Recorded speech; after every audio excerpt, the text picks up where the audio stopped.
Hello and welcome to another World of Warcraft Cataclysm beta video. Today we're going to go over the new Mage abilities and talents. I'm going to start with Arcane Spec. And the reason I want to start with Arcane Spec is because one of the most unexpected changes is here.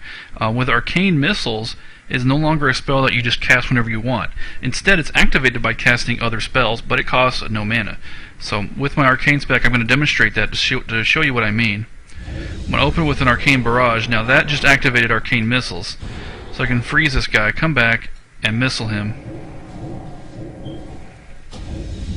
Now it's not a 100% chance, I'm just getting lucky with my procs. It's actually a 40% chance, and it works with any spell. I just hit with a Fire Blast, it didn't proc it, but I just hit it with a Frost Bolt and it did. Let's see if I can get that demonstration for you. Okay, so I just Fire Blasted him and I got Arcane Missiles activated.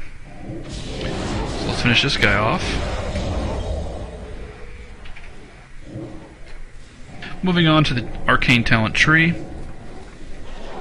Not a whole lot has changed in Arcane. It's actually probably been changed the least, the talent tree that is. There's two talents I want to point out. The first one is Nether Vortex. It causes your Arcane Blast to automatically apply slow to the target. This is pretty nice. It's really nice to save you a global cooldown, and it's great for even for PvP, although I'm not sure how much you would use Arcane Blast in PvP. But the next one is Improved Polymorph. When a target you've polymorphed is damaged, it stuns the target. So I have Spectronet, so I can show you how that looks. So I'm not going to put a dot on him, I'm going to put a Frost Bolt on him. And where's my polymorph? There it is. So I'm going to poly this guy, and he's going to turn to a sheep, and then I'm going to hit him with a fireball. Improved polymorph stun.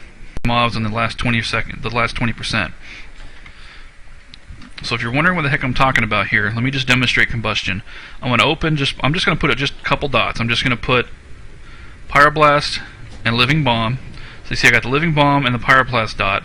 Now I'm going to hit combustion and combine them into one.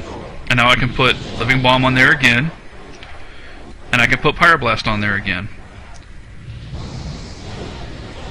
Well, I got a nice crit. You didn't get to see the Pyroblast because he died too fast, but you get my point. The only downside to combustion is it is a 2-minute cooldown, so you have to be careful about when you use it. Now moving on to Hot Streak, this still has the same functionality that you're used to in that it makes your pyros instant when you're attacking. But there's something that's been changed. First of all, when you have Hot Streak, instead of just automatically triggering after 2 or 3 or whatever it was, crits in a row, now it's just a percentage chance to take effect. And so it doesn't always happen. It's sort of like a random thing.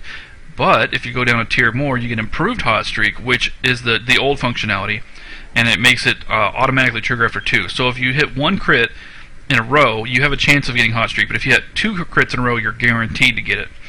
I'm not exactly sure what the percentage is on Hot Streak. I haven't found it listed, but I'm sure it's somewhere. I'm sure somebody has it somewhere. But it is definitely very high. I can tell you that from testing, and I will show you in just a second. But the other thing you notice here, the first line, your spells no longer trigger Arcane Missiles, just like Brain Freeze. So Hot Streak and Brain Freeze are similar in that regard, that they could disable your Arcane Missiles entirely.